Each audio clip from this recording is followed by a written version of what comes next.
Señor, te damos gracias, Dios, en este día por permitirnos, Señor, estar aquí reunidos. Padre, te hemos cantado, te hemos adorado y sabemos, Señor, que tú estás en medio de esta reunión, Señor, que tú estás moviéndote alrededor, Señor, de tu iglesia, Señor, porque tú la compraste a precio de sangre y estamos aquí, Señor, para agradecerte tu grande bondad, tu grande misericordia, y queremos pedirte de todo corazón, Señor, que nos enseñes tu bendita palabra, Señor, que nos enseñes tus preceptos, Señor, y que nos enseñes a poner en práctica lo que aprendamos en este día. Enséñanos, Señor, a través de este libro de Apocalipsis, que podamos entender lo mejor, Señor, para nosotros. En el nombre de Cristo Jesús. Amén. Vamos a continuar con nuestra serie en el libro de Apocalipsis y hemos estado entrando al tema de la gran tribulación. Hemos estado viendo que cómo el anticristo va a entrar en esta tierra, en este planeta, y va a entrar en un caballo blanco, como el jinete del caballo blanco, que va a venir a engañar a las naciones, pero principalmente a la nación de Israel. Este hombre perverso que viene enviado por el mismo Satanás va a engañar a la nación de Israel y se va a meter en el templo de los judíos. Él va a decir que Él es Dios. Y a la mitad de los 7 años, que es el periodo que va a durar la gran tribulación, hemos leído a través del libro de Daniel, y más adelante vamos a ver en el libro de Apocalipsis cómo el anticristo o el gobierno mundial se va a meter en el templo de los judíos y él va a poner su imagen y él va a decir que Él es Dios. Y entonces a partir de allí empieza la gran tribulación, la persecución contra todos aquellos que no quieran adorar al anticristo. Pero hemos enseñado que a partir del capítulo 4 de Apocalipsis, la iglesia, o sea, nosotros no estamos aquí en la tierra, o no vamos a estar aquí en la tierra, sino que todos los creyentes, los que hemos aceptado a Cristo, los que hemos creído en la sangre del Cordero, ¿dónde vamos a estar? Según Apocalipsis capítulo 4, en el cielo. Entonces, en la iglesia de Jesucristo, nosotros, uno de los distintivos, creemos que la iglesia no va a pasar por la gran tribulación. Hemos dicho que hoy en día, quizás tú o yo, a lo largo de toda nuestra vida, hemos pasado por tribulaciones, por pruebas, por situaciones difíciles. Hemos perdido quizás algún familiar, hemos perdido quizás un empleo, un trabajo, y tenemos tribulaciones en este planeta, pero hemos dicho también que las tribulaciones que tenemos en este mundo vienen de aquí del mundo. Pero la tribulación que nosotros no vamos a pasar por la gran tribulación, la ira de Dios y la ira del Cordero viene del cielo hacia la tierra. ¿Qué es lo que estamos viendo? ¿Qué es lo que estamos estudiando? Estudiamos los primeros 6 sellos en el capítulo 6 de Apocalipsis. Recuerdan los primeros 4 jinetes del Apocalipsis y terminamos con el 6º sello, que va a haber un gran terremoto. Y el capítulo 7 que estudiamos la semana pasada, vimos como un paréntesis, ¿ah? Que hubo ahí algo que se detuvo un poco. Ahora hemos de saber nosotros que en ocasiones la Biblia o los libros de la Biblia no están escritos los capítulos cronológicamente, ¿no? Pero aquí vemos que hay un paréntesis. Y lo que vamos a ver hoy en Apocalipsis capítulo 8 es el 7º sello. Que de ahí del 7º sello se van a empezar a desatar o van a empezar a sonar 7 trompetas. Y vamos a ver que va a ser algo terrible lo que va a suceder en esta tierra. Y eso es una gran bendición, que podamos saber tú y yo que no vamos a estar en este planeta para recibir la ira de Dios y del Cordero, sino que nosotros vamos a estar morando con Cristo Jesús, como lo dice Apocalipsis capítulo 4. Entonces, hoy vamos a ver que va a haber un silencio en el cielo. Y hoy vamos a ver el capítulo 8 del libro de Apocalipsis. Así que vamos a leer unos versos de Apocalipsis capítulo 8 para entrar a la enseñanza de este día. Ok, dice Apocalipsis capítulo 8, verso 1. Dice: cuando abrió el 7º sello, se hizo silencio en el cielo como por media hora. Y vi a los 7 ángeles que estaban en pie ante Dios, y se les dieron 7 trompetas. Otro ángel vino entonces y se paró ante el altar con un incensario de oro, y se le dio mucho incienso para añadirlo a las oraciones de todos los santos. sobre el altar de oro que estaba delante del trono. Y de la mano del ángel subió a la presencia de Dios el humo del incienso con las oraciones de los santos. Y el ángel tomó el incensario y lo llenó de fuego del altar y lo arrojó, ¿a dónde? A la tierra. Y hubo truenos y voces y relámpagos y un terremoto. Hasta ahí vamos a leer, ahorita vamos a continuar. Yo no sé si usted se ha dado cuenta, pero es impresionante lo que ha estado pasando en estos últimos días alrededor del mundo, o más que nada en nuestro continente americano, en Sudamérica. Cómo la tierra ha sido sacudida por un terremoto en el Ecuador. Es interesante cómo nosotros habíamos estado estudiando en el libro de Apocalipsis que va a haber un gran terremoto, pero que hoy en día también hay terremotos que han sacudido muchísimas naciones. Y te puedes dar cuenta cómo han habido tornados, cómo han habido tsunamis y cómo este terremoto sacudió tristemente al pueblo del Ecuador, a la nación de Ecuador. Pero dice la Biblia en Mateo 24 que habrá hambres, pestes, terremotos, pero es el principio de dolores. Lo que va a suceder en la gran tribulación que estamos estudiando en el libro de Apocalipsis no se compara en nada a lo que ha estado sucediendo en estos últimos días. Va a ser algo terrible, hermanos. Va a ser algo donde muchas familias, como hoy en día, al ver las noticias, como padres de familia estaban sufriendo por ver a sus hijos bajo los escombros en la nación de Ecuador. En la época de la gran tribulación va a ser algo terrible. La próxima semana vamos a estudiar que aún la muerte va a huir de ellos. Van a querer morir, pero la muerte va a huir de ellos. Y más adelante vamos a ver que ni aún así se van a arrepentir. Entonces nosotros podemos darnos cuenta de lo que está sucediendo hoy es algo terrible, pero lo que sucederá en la tribulación y la gran tribulación será peor. Como dice Mateo 24, que habrá gran tribulación como nunca jamás la ha habido. Pero esa es la gracia de Dios que tenemos nosotros, que no vamos a pasar por la gran tribulación. Entonces, en el verso 1 del capítulo 8 vemos algo interesante, que hay un silencio. Después de que fue desatado el sexto sello, hay un silencio. ¿En dónde? En el cielo. Y es interesante que a veces cuando nosotros estamos a punto de ver algo tremendo, algo horrible, nos espantamos y nos quedamos como callados, ¿no? Hay un silencio. Entonces imagínense en el cielo como todas las huestes celestiales, hay un silencio como por media hora, dice el apóstol Juan. ¿Por qué? Porque ellos saben y se están dando cuenta que lo que va a suceder después del sexto sello, donde van a venir los toques de las 7 trompetas, va a ser peor todavía. Entonces hay ese silencio en el cielo porque ellos están sorprendidos de los sucesos que van a suceder sobre los habitantes de la tierra, sobre los hombres y mujeres y familias que se van a quedar aquí en la gran tribulación. ¿Te puedes imaginar todo lo horrendo que va a ser ese tiempo? Vimos la semana pasada cómo los 4 ángeles van a detener los 4 vientos del norte, del sur, del este y del oeste. Va a haber un sofocamiento terrible. Pero hoy vamos a ver cómo a través de las 7 trompetas se va a desatar una terrible y horrenda destrucción sobre las áreas verdes, sobre los mares y sobre los hombres también. Entonces dice en el verso 2, vi a los 7 ángeles que estaban en pie ante Dios y se les dieron 7 trompetas. Por lo general, cuando se habla de trompetas significa de un juicio.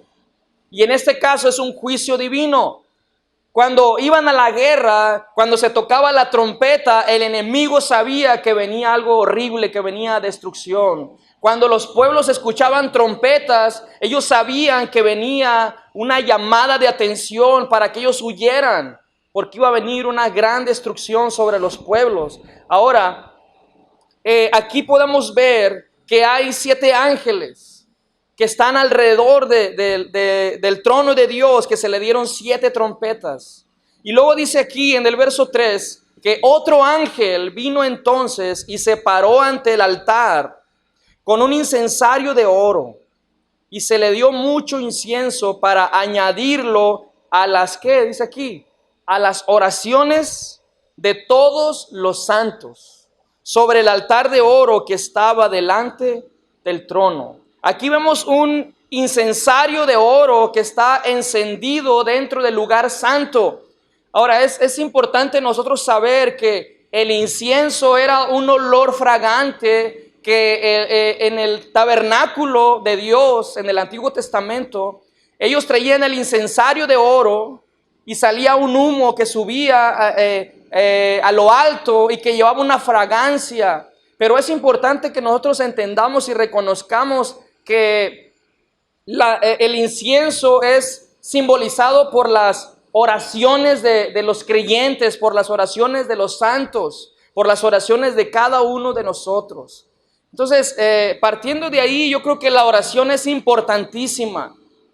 He escuchado hablar o leído libros donde dicen que la oración es como respirar. Y es impresionante cómo Jesucristo enseñó en muchísimas ocasiones orar parando cada rato. ¿Cómo dijo Jesucristo? Orar sin cesar, sin parar. Y yo creo que cada uno de nosotros, quizá una de las áreas que más fallamos es a través de la oración. Entonces la oración, de algunos comentaristas la llaman como respirar. Ahora, imagínate tú y yo que no respiremos. ¿Podemos estar 3 minutos sin respirar? ¿Podemos estar 10 minutos sin respirar? Podemos estar sin respirar. Entonces, así es como nosotros como creyentes no podemos estar sin orar.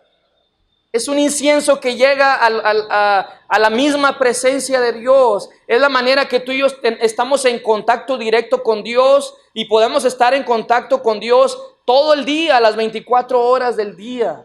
Pero una pregunta para nosotros, para mí y para ti: ¿qué tanto oramos a Dios? ¿Qué tanto platicamos a Dios? Jesucristo fue muy claro al decir orar para que no caigan en tentación. Y yo no sé si tú te has dado cuenta, pero cuando tú y yo caemos en tentación, el porqué de caer en tentación es porque dejamos de orar. ¿Cuánto tiempo dedicamos tú y yo a la oración? ¿Cuánto tiempo tú y yo oramos a Dios? A veces, sinceramente, a veces no oramos ni por los alimentos, ¿no es cierto? A veces nosotros estamos tan acostumbrados, no quiere decir que nosotros no podemos orar por los enfermos, pero a veces nosotros puede llegar una costumbre de que no, hermano, puede orar por mí. No sé si me explique. Hermano, ore por mí. Hermano, ore por mí. Oiga, oren por mí, oren por mí. Y nosotros nunca oramos, ¿entiende? A veces nosotros pedimos que otros oren por nosotros, pero nosotros no oramos. Nosotros no pasamos tiempo con Dios en oración. Dice la Biblia que nosotros tenemos que orar. Dice la Biblia que Daniel oraba ¿cuántas veces al día? ¿Cuántas veces oraba Daniel al día? 3 veces al día. Bueno, a lo mejor en el desayuno, la comida y la cena, puedes decir tú.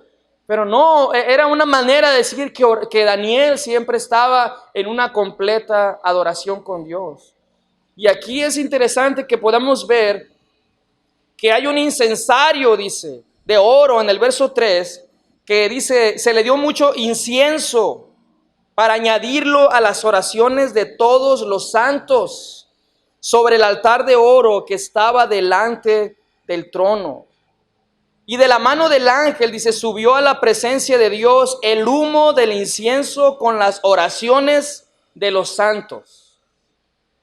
Ahora, ¿cuáles oraciones son estas? Es interesante poder ver que en el capítulo 6, verso 10, mire, vamos a ver Apocalipsis 6, verso 10, cómo había un grupo que estaba clamando a gran voz, diciendo: ¿hasta cuándo, Señor santo y verdadero, no juzgas y vengas nuestra sangre en los que moran en la tierra? Aquí podemos darnos cuenta que este grupo que estaba orando en el capítulo 6, en el verso 10, que fueron el grupo que habían sido decapitados, que habían sido muertos en la gran tribulación, ellos estaban orando y pidiéndole a Dios cuando estaban sufriendo: ¿hasta cuándo, Señor, vas a hacer justicia? Y aquí podemos ver algo interesantísimo en el verso 5 podemos ver la respuesta a la oración de los santos que estaban sufriendo, que dice: el ángel tomó el incensario y lo llenó del fuego del altar y lo arrojó. ¿A dónde? A la tierra. Y aquí podemos ver que es una oración contestada y que el fuego podemos decir que puede simbolizar el castigo, la justicia divina para todos aquellos que han sufrido la persecución, para todos aquellos que han sido mártires por causa del evangelio. Tarde o temprano Dios va a traer justicia y va a descargar su ira sobre la tierra. Y aquí podemos ver que cuando eso sucedió, cuando el ángel tomó el incensario y lo llenó del fuego del altar y lo arrojó a la tierra, ¿qué fue lo que hubo? ¿Qué hubo allí? Número 1, hubo ¿qué? Truenos. Número 2, hubo voces. Número 3, hubo relámpagos. Y número 4, hubo un terremoto, otro terremoto. ¿Cómo la justicia de Dios se va a venir y va a hacer justicia, va a descargar su ira sobre la tierra, sobre aquellos que no quisieron escuchar, sobre aquellos que cambiaron la gloria de Dios por algo contaminado, por algo que tienen ojos y no ven, tienen oídos y no oyen, tienen pies y no caminan? Cambiaron la gloria del Dios incorruptible, dice la Biblia en Romanos, por imágenes, por el mismo hombre, adorando a las cosas creadas antes que el Creador. Pero la ira de Dios viene sobre aquellos que han preferido seguir el camino ancho, el camino que lleva a la perdición. Ahora, hablando un poco acerca del incienso, podemos ver varios versos. Vamos a ver un verso en el libro de Levíticos, capítulo 16. Libro de Levíticos, capítulo 16.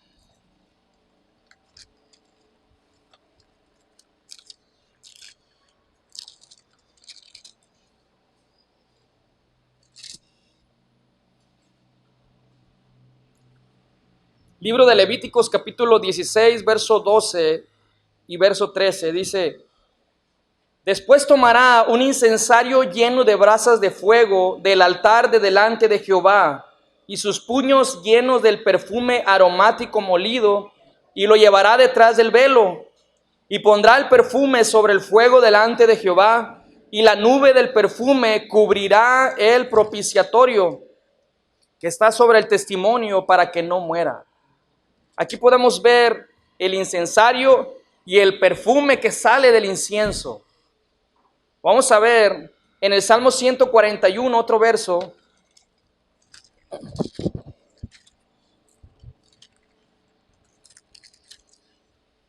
Salmo 141, verso 2, dice: suba mi oración delante de ti, ¿como quién? Como el incienso, el don de mis manos como la ofrenda de la tarde. Entonces, partiendo de aquí, se pueden dar cuenta cómo la oración es nuestro incienso, es nuestro olor. Dios se placía cuando le ofrecían un sacrificio con olor grato, con olor fragante delante de Dios. Pero a Dios, al igual que a ti y a mí, no le gustan los malos olores. Y podemos ver cómo Dios se agrada en las oraciones de sus hijos, cómo nosotros tenemos que amar a Dios y orar sin cesar. Así que la invitación es: si tú o yo no estamos orando como lo deberíamos de hacer, ¿qué tenemos que hacer? Hacerlo, ponerlo en práctica, orando sin cesar. Una pregunta, un paréntesis aquí: ¿cuándo fue la última vez que tú oraste por los presos? Es una buena pregunta. Jesús dijo: oren por los que son perseguidos, por los que están presos. ¿Cuándo fue la última vez que tú oraste por los que están en los hospitales? ¿Cuándo fue la última vez que oramos nosotros por los misioneros que andan alrededor del mundo sufriendo persecución? Y tantas cosas por las cuales nosotros podemos orar. Y nosotros podemos orar. Y la oración no es para hacerle manita de coche a Dios, ¿no?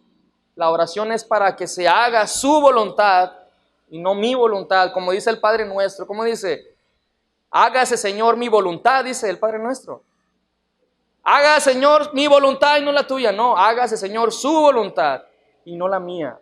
Inclusive el Señor Jesucristo, cuando está orando en el huerto de Getsemaní, derramando lágrimas como gotas de sangre, dice la Biblia, que dice: Señor, si es posible, quita de mí esta copa, pero que no se haga mi voluntad, sino la tuya. El ejemplo de la oración.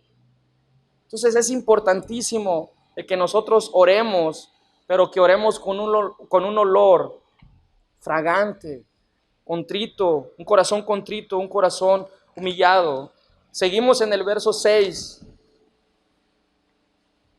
Apocalipsis 8, verso 6 dice: y los 7 ángeles que tenían las 7 trompetas se dispusieron a tocarlas. El primer ángel tocó la trompeta y hubo granizo y fuego mezclados con sangre, que fueron lanzados sobre la tierra. Y la tercera parte de los árboles, ¿qué sucedió? Se quemó. Y se quemó toda la hierba verde. El primer ángel toca su trompeta.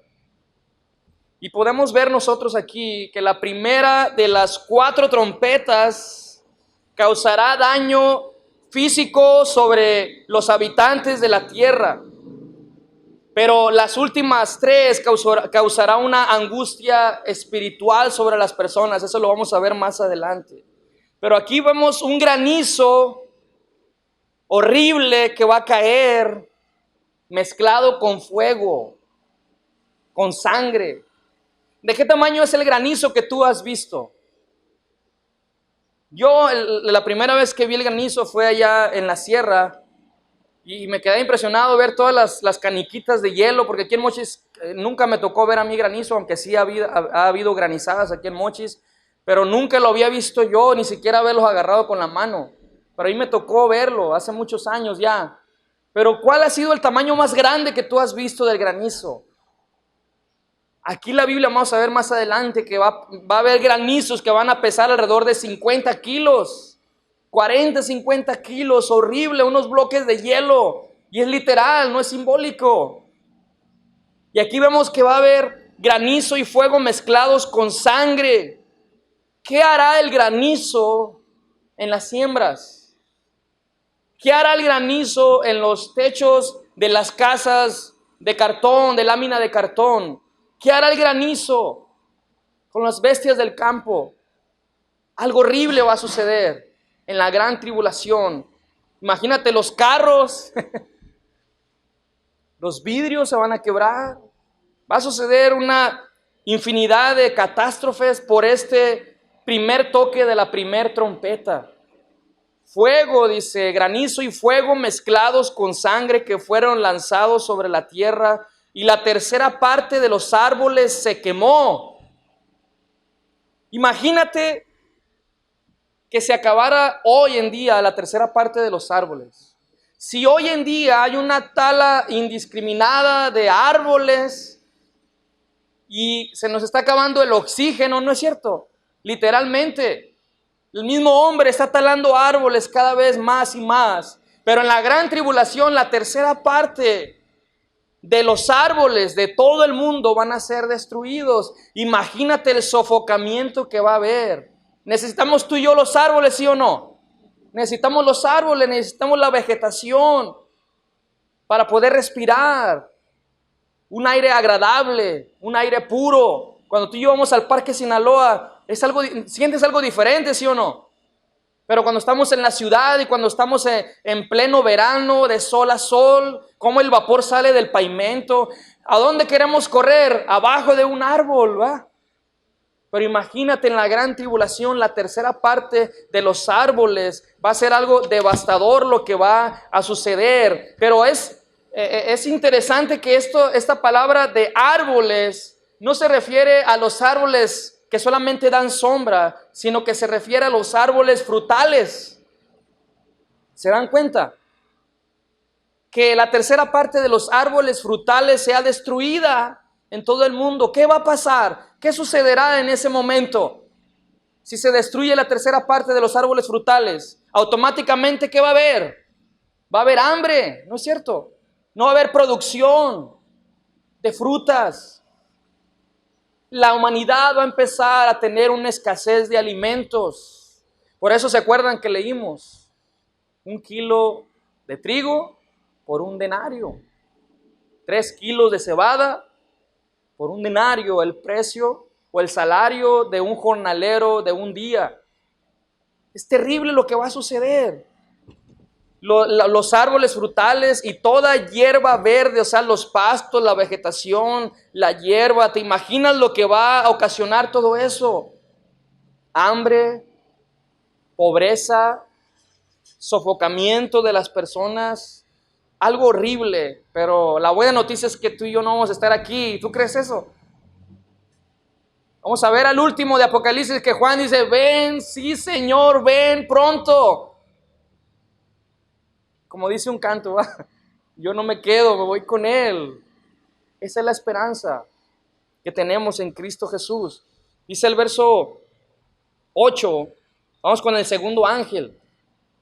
El segundo ángel tocó la trompeta y como una gran montaña ardiendo en fuego fue precipitada en el mar y la tercera parte del mar se convirtió en sangre. Y murió la tercera parte de los seres vivientes que estaban en el mar y la tercera parte de las naves fue destruida. Aquí vemos como dice, como una gran montaña. Es muy probable, ¿no? Es muy posible que pueda ser un meteorito. Se dice que cuando viene un meteorito, al hacer contacto, explota, entonces cae en el mar. Y eso lo que va a ocasionar, va a hacer que muera la tercera parte del mar. Y luego va a hacer que el agua se va a convertir en sangre. Va a ser algo horrible lo que va a suceder. Yo ahora en estos últimos días he tenido la bendición de ir al mar, de ir a pescar. Y es algo hermoso poder contemplar el mar. ¿Te gusta ir al mar? A mí me gusta ver el mar, cuando pude ver la puesta del sol y todo eso, gracias a mi brother Marcos. Y podemos darnos cuenta que es algo hermoso. Pero cuando los mares son contaminados, ¿cómo se ven los mares? ¿Cómo se ve el mar? Horrible. Como en muchas partes del mundo ha habido contaminación donde se han derramado cantidades de combustible sobre los mares. Cómo ha habido problemas en los mares y cómo se han muerto miles de peces. Imagínate en esa ocasión cómo va a suceder que se contaminará el agua del mar. No va a haber entonces tampoco cómo poder comer pescado, cómo poder trabajar las personas en el mar. Va a ser algo horrible y que se convertirá en sangre. Es algo interesante como en las plagas del libro de Éxodo. Una pregunta de examen: ¿cuántas plagas fueron a través de la mano de Moisés? ¿Cuántas plagas fueron? ¿Alguien se acuerda? 10. Chequen bien el dato porque son 10 plagas. Ok, de tarea, Éxodo. Entonces, vamos a ver ahorita en Éxodo capítulo 7.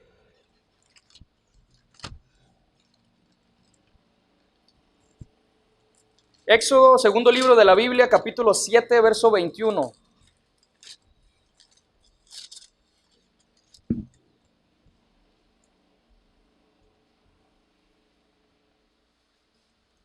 Dice: asimismo, los peces que había en el río murieron, y el río se corrompió tanto que los egipcios no podían beber de él.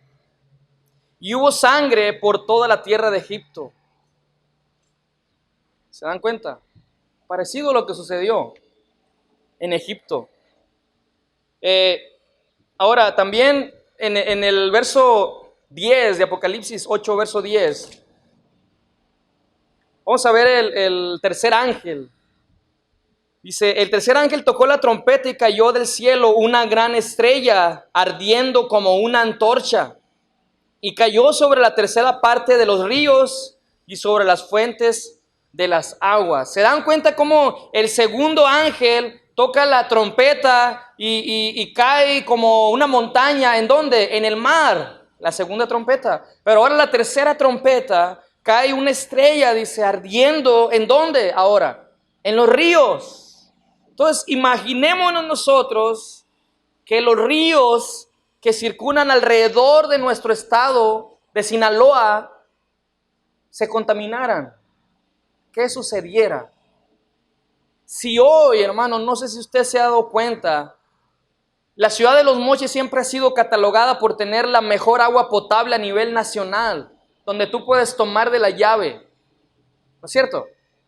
Pero hoy en día ya no podemos beberla como antes. No sé si te has dado cuenta, pero mi cuerpo sí se ha dado cuenta. Ya no la podemos tomar como antes, porque la contaminación, porque el mismo hombre ha estado contaminando los ríos.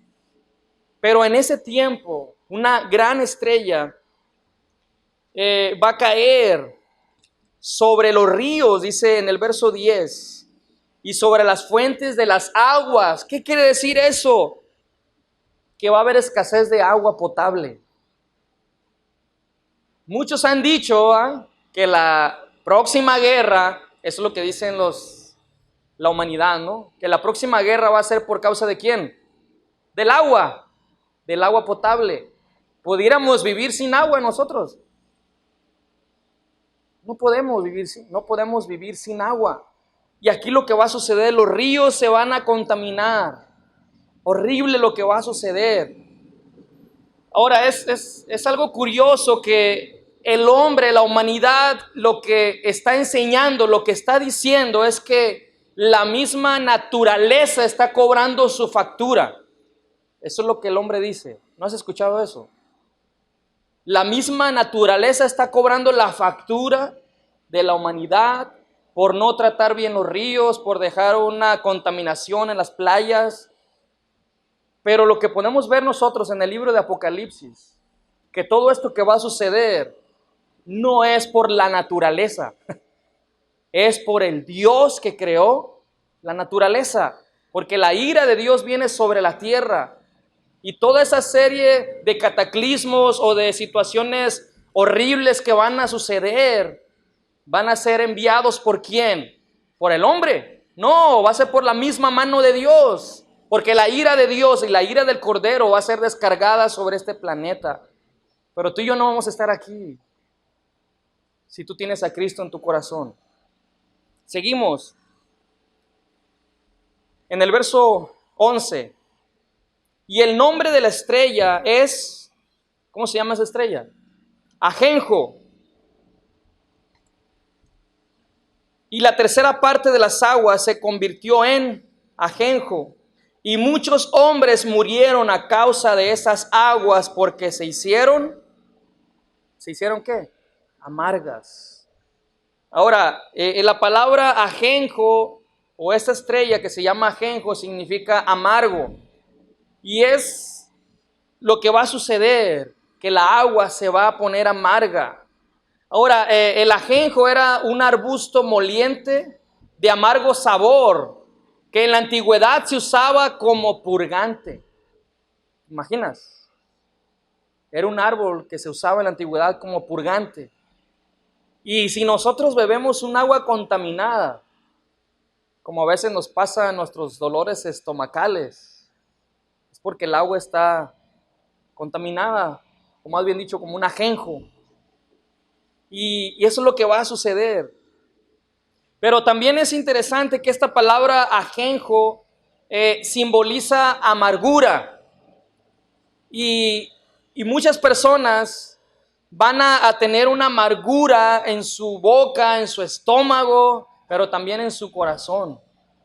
Y también eso simboliza, ¿se acuerdan en el Antiguo Testamento cuando las aguas de Mara, que significa amargura? Ahora, vamos a ver un verso en Jeremías capítulo 9. Ese sí es más fácil de encontrar porque estamos estudiando cada jueves. Jeremías capítulo 9, verso 15.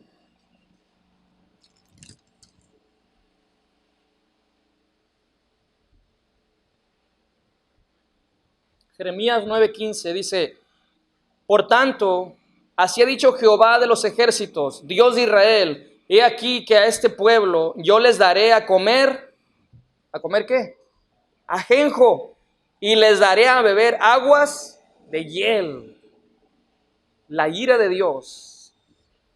Ahora, un comentario, se dice que el 26 de abril de 1986, en Ucrania o la Unión Soviética, se produjo un accidente en una planta nuclear. Yo puedo recordar, estaba muy chico, cuando salió en las noticias esa catástrofe que sucedió el 26 de abril de 1986. Hubo un accidente en una planta nuclear y estuvo lanzando fuego y radiación. Y esa planta nuclear se llamaba Chernobyl o Chernobyl. Y lo curioso es que la palabra Chernobyl significa ajenjo o amargura. Entonces algunos comentaristas hablan o dicen que es muy probablemente que también haya radiaciones, y se dice que las próximas guerras van a ser nucleares con radiaciones y que puede traer una catástrofe a la humanidad terriblemente, a los cuerpos de las personas, a los niños. Entonces era un comentario que queríamos decir, cómo muchos comentaristas hablan al respecto de lo que es la radiación y que puede contaminar a todo el planeta. Ahora vamos a continuar para terminar en el verso 12.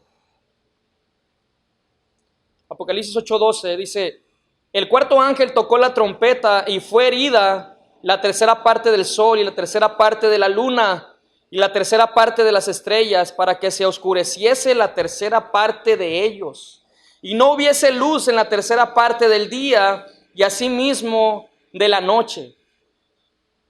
¿Se imaginan también lo que va a suceder? No solamente aquí en la tierra, sino que la luna y el sol van a ser heridos con la ira de Dios. Y no va a haber luz como hoy en día, la tercera parte del día y la tercera parte de la noche. Entonces, sacando las matemáticas, es muy probable que solamente haya luz durante 8 horas del día. Los demás van a ser densas tinieblas. Va a ser horrible. Podemos vivir nosotros también sin la luz del sol. Las plantas pueden vivir sin la luz del sol. Imagínate el día en tinieblas. Es horrible. Ahora, el verso 13. Y miré y oí a un ángel volar por en medio del cielo, diciendo a gran voz. ¿Cómo decía? Ay, ay, ay. 3 ayes de los que moran en la tierra, a causa de los otros toques de trompeta que están para sonar los 3 ángeles. Solamente en el capítulo 8 vimos 4 trompetas, ¿no es cierto? Y es horrible lo que van a tocar esos 4 ángeles. Es horrible, ¿no es cierto? Pero lo que van a hacer los otros 3 ángeles va a ser horrible. Más horrible.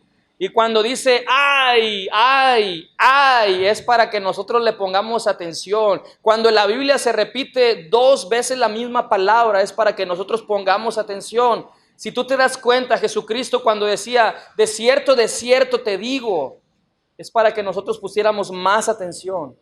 Pero aquí cuando hay los 3 ayes, podemos ver que va a ser algo terrible, donde la gente no va a soportar todo eso. En el capítulo 9 vamos a ver que la gente va a desear la muerte, pero la muerte va a huir de ellos. Va a ser horrible. Ahora, aplicándolo a nuestras vidas, lo más triste que pueda haber en una persona hoy, que pueda haber hambre en su corazón. Y otra de las cosas más tristes que puede haber en el corazón de las personas es la amargura. Y si podemos darnos cuenta nosotros aquí, primero se hieren, se contamina los mares, se quema la hierba verde, hay sequía, no hay manera de tomar un agua potable porque ha estado amarga, y esto ocasiona un hambre. Pero ¿qué dijo Jesucristo? ¿Qué dijo Jesús? Bienaventurados los que tienen hambre y sed de justicia. Ahora, muchas personas tienen hambre, tienen sed hoy y tienen amargura hoy, y en la gran tribulación van a tener más todavía. Pero tenemos una buena noticia nosotros. ¿Quién es el que nos puede ayudar? ¿Quién es el que puede ayudar a aquellas personas? Jesucristo. Miren, al estudiar nosotros Apocalipsis vemos, ay, es horrible lo que sucede, ¿no es cierto? Ahí me han preguntado, ¿y por qué estás enseñando Apocalipsis? Porque se trata de Jesús.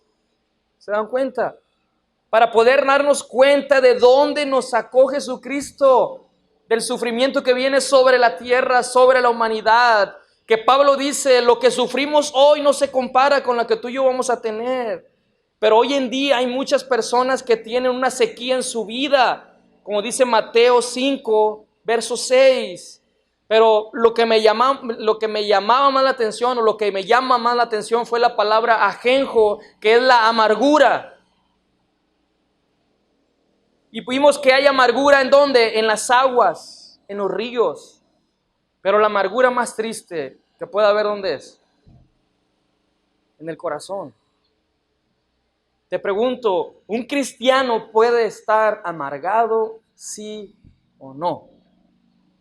¿Usted qué dice? ¿Qué dice la Biblia? ¿Se acuerda de lo que leímos al inicio? Filipenses capítulo 4. Regocijaos en el Señor. ¿Cuándo? Siempre. ¿Puede un cristiano estar amargado?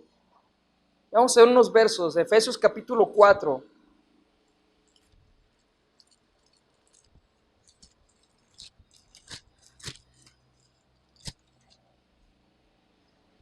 Verso 31.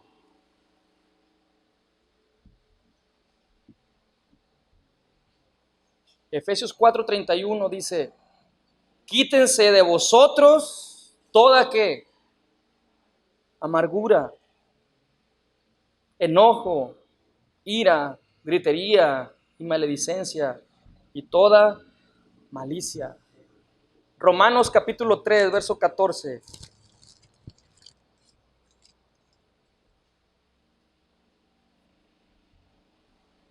Dice, su boca está llena de maldición y de amargura. Otro verso, con esto terminamos. Hebreos 12, verso 15.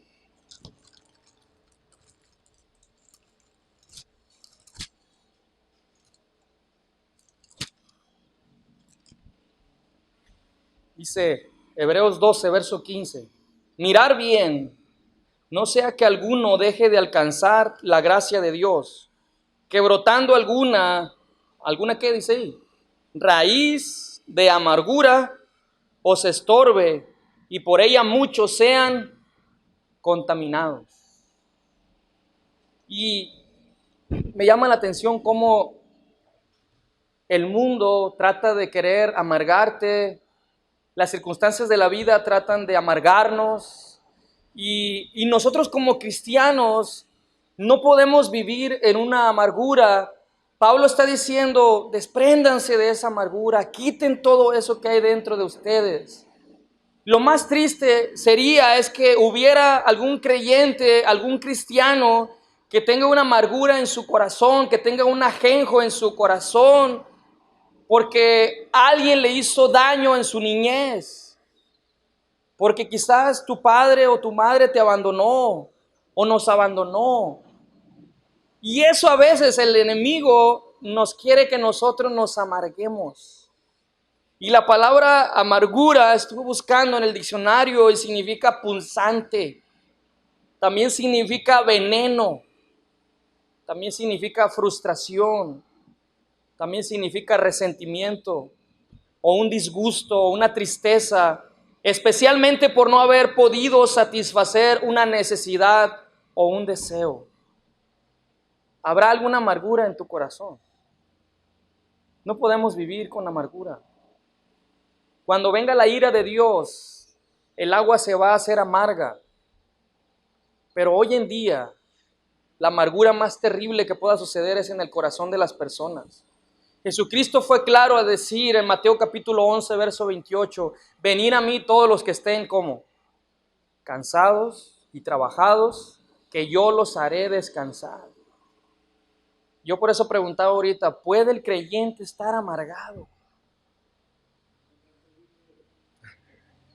¿Puede tener amargura en su corazón? ¿Qué debemos de hacer nosotros? Gozar de la vida. No gozar en los placeres, sino como dijo Pablo en Filipenses capítulo 4, sé vivir en abundancia, pero sé vivir en escasez. En todo y por todo he sido enseñado, por tanto todo lo puedo en Cristo que me fortalece. ¿Habrá algo en tu corazón en este día que tú necesitas sacar? ¿Quién es el único médico que puede ayudar? Jesucristo. Es el mejor doctor de doctores. Ninguna persona podemos ayudar a sacar la amargura del corazón de otra. Solamente la palabra de Dios, solamente el Espíritu de Dios, solamente Jesucristo. Así que esa es la invitación en este día. Si tú tienes algún resentimiento en contra de alguien, de algún familiar, no podemos vivir con amargura en nuestro corazón. Hay personas tristemente que viven peleadas con Dios, están amargadas con Dios. ¿Por qué? Porque quizás Dios les quitó algo, porque quizás Dios no les ha dado algo, pero todo lo que nosotros tenemos es por la voluntad de Dios, y lo que no tenemos también es por la voluntad de Dios. Así que acerquémonos pues con confianza ante el trono de la gracia para hallar el oportuno socorro, dice el libro de Hebreos. Amén. Así que tenemos esa esperanza, pero no vamos a estar en la gran tribulación. Tienes a Cristo en tu corazón, vamos a ser salvos de la ira del Cordero.